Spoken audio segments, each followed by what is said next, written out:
Aytingchi, senator. Ketringga o'zingiz sut berganmisiz? Nima? Uni siz emizganmisiz? Birpas shoshmay tur. Ha, shunday. Ko'krak uchlari qisilgan, to'g'rimi? Seni yeb qo'ydingmi?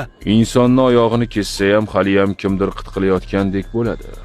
Aytingchi onasi, qizingizni stol ustiga qo'yganingizda qayeringizni qitqilar edi? Bu ofsarni Baltimorga qaytarib yuboring. Afg'onlarda aytadi, ha ko'pchilik. Afg'onistonni hech kim bosa olmagan. Chunki ularda juda ham kuchli ruh bor deyishadi. Aslida yolg'on gap bu.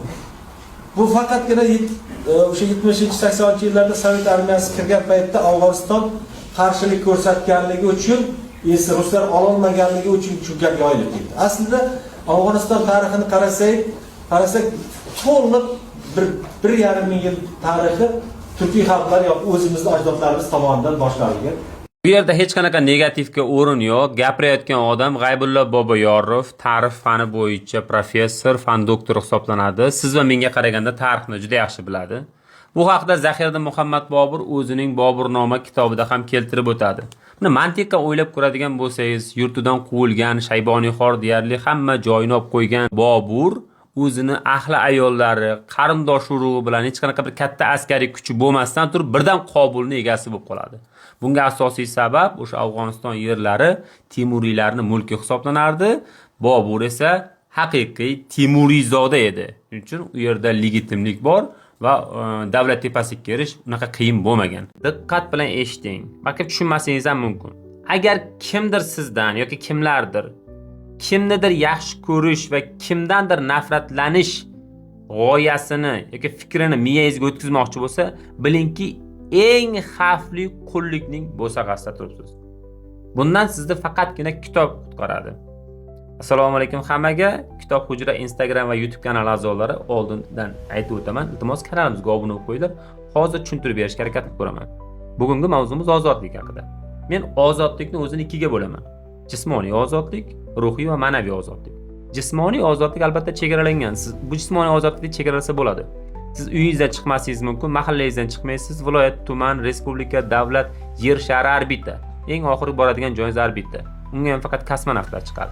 Ya'ni aniq chegarasi bor, sizda jismoniy chegarangiz bor.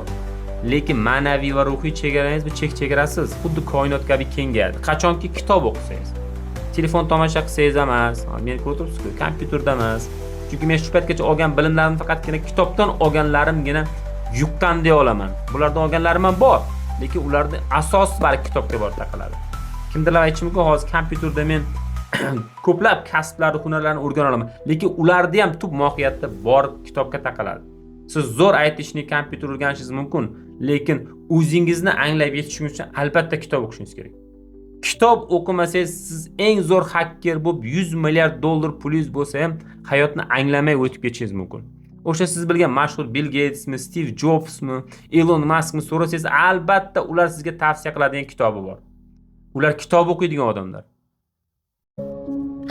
Aytingchi, siz ko'proq nimadan qo'rqasiz? Ayrim insonlar balandlikdan qo'rqadi. Ayrim insonlar esa qorong'ulikdan qo'rqadi. Ayrimlar hasharotlardan, ayrimlari ilonlardan qo'rqadi. Yana ayrimlardir xotinidan qo'rqadi. Bunaqa toifa ham ko'p.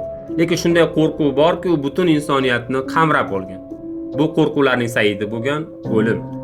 O'limdan qo'rqish deganda bevosita insoniyatni ikkiga ajratsak bo'ladi. Nazarimda, ateistlar va dindorlar. Biri Xudoga ishonadi, birlari ishonmaydi. Kimdir aytadiki, ateistlar ko'proq qo'rqadi deydi. Sababi ular narigi tomondagi mavhumlik ularni o'ylantiradi. Kimdirlar aytadi, yo'q deydi. Dindorlar ko'proq qo'rqadi, chunki bu dunyoda qilgan xatolari va gunohlarni narigi tomonda javob berishi azobi ularni o'ylantiradi deydi. Sizni fikringiz qanday? Qo'rquv o'zi nima va kim ko'proq qo'rqadi deb o'ylaysiz? Kitobning maqsadi nima